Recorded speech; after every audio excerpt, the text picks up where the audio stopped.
I love walking down the streets of Buenos Aires. It feels like you're in a European city when you walk between its old buildings.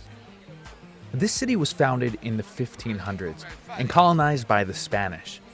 Spanish colonial architecture was built for the long term. They made these buildings out of stone, and each were designed to serve as a place of defense, kind of like a mini fortress in case of attack.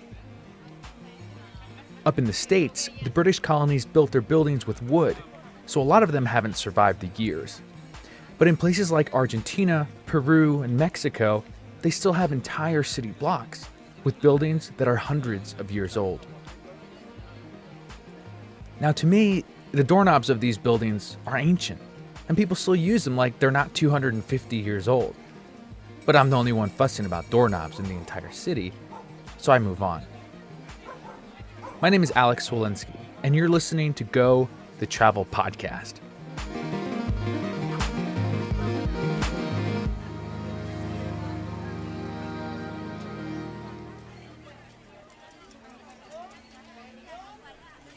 Walking down the streets of Buenos Aires, I can smell steak.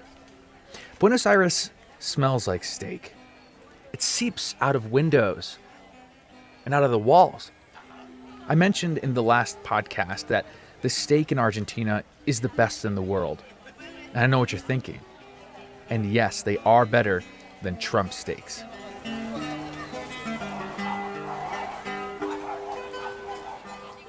This is because Argentine cattle are grass-fed and have thousands of acres of green pastures to roam on.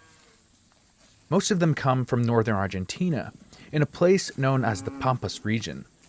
Here, cowboys, known as gauchos, herd them on horseback the old-fashioned way. Once a week, Argentines have a big barbecue, known as an asado. It's a name for both the cooking technique and the event. During an asado, beef is slow-cooked for hours on a homemade grill, right inside people's homes. A lot of the homes here have courtyards inside of them, like a little yard, except it's not in the front or the back. It's right in the middle of the home. And the reason for this is because when the Spanish first started building hundreds of years ago, this little courtyard was meant to house livestock. Anyway, Argentines pair the steaks with wine and salad. Maybe some bread, but usually bread's just on the table for display. I started going to an asado every week at a new place I found to live in Buenos Aires. It was in this guy's house that was converted into kind of like a long-term hostel. Inside were 8 small bedrooms that he rented out to foreigners. The rent was only $300 a month, and the rooms were tiny. They each came with a small twin-size bed, a desk, and a dim lamp. My room had a small window that looked out right into the courtyard. The asado was every Thursday, and it was all-you-can-eat steak and wine for only $8. My favorite dish was this thing called matambre. Matambre combines 2 Spanish words, mata, which means to kill, and hambre, which means hunger. So matambre means kill hunger, and it does exactly that. This dish is essentially a pizza, but instead of putting tomato sauce and cheese on dough, they put it on a round and thin slice of meat. After a few hours of slow cooking, it transforms into the best pizza you will ever eat. Check out the website gothepodcast.com for pictures and an article we wrote about stuff we're talking about in this episode.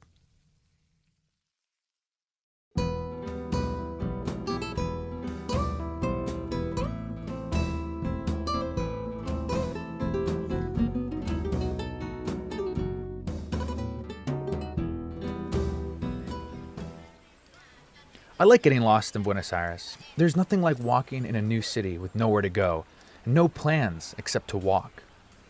I used to wander down narrow streets and find things never intended for visitors, like small parks hidden in alleyways, tea gardens, street vendors selling food right off a grill outside their kitchen window. I came across a massive wall in the Recoleta district of Buenos Aires. It was an old wall and ran several blocks down the street. I tried to see what was on the other side, but I can only make out a few statues when I lifted up my head.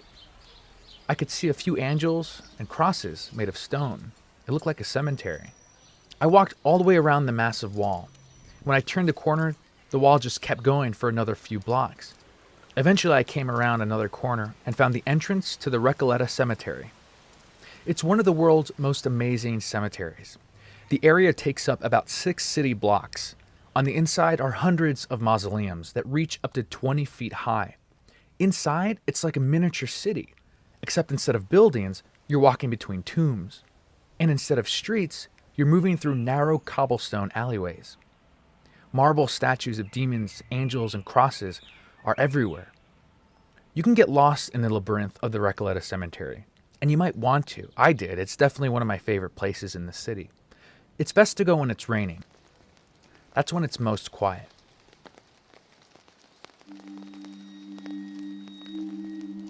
A lot of cats roam these parts. When it rains, they find mausoleums to sneak into.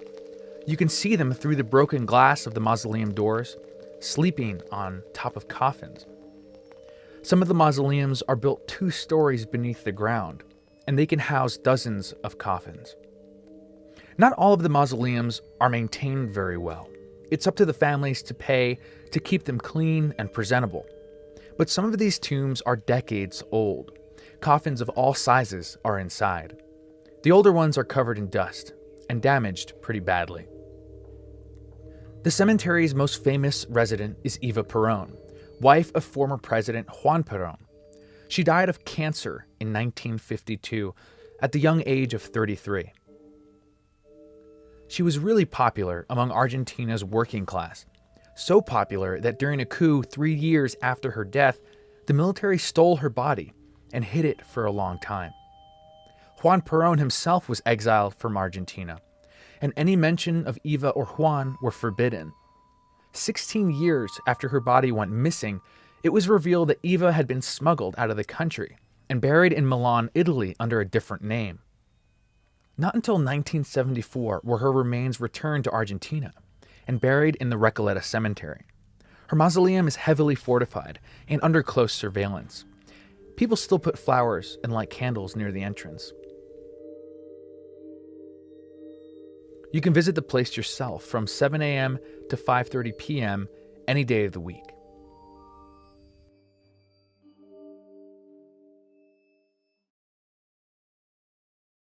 I'd grown up in New York, right near the city. My parents would take my siblings and I hiking and camping once in a while. We used to take our dog Chica and let her off the leash all day. She loved it. Getting away from the busy streets, the noise, the commotion, sometimes you need to do that. And after living in Buenos Aires for several months, I needed to get away. And I don't mean a camping trip or a day hike. I needed something more. Now, I heard about the gauchos in the north, the famous Argentine cowboys. Now, what if I go up there? What if I learn how to ride a horse, live in the countryside for a while? On the next episode, you're coming with me. We're going to herd cattle with the gauchos.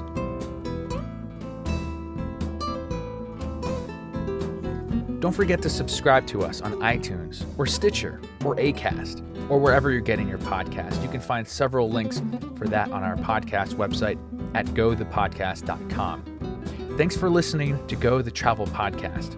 I'm Alex Walensky.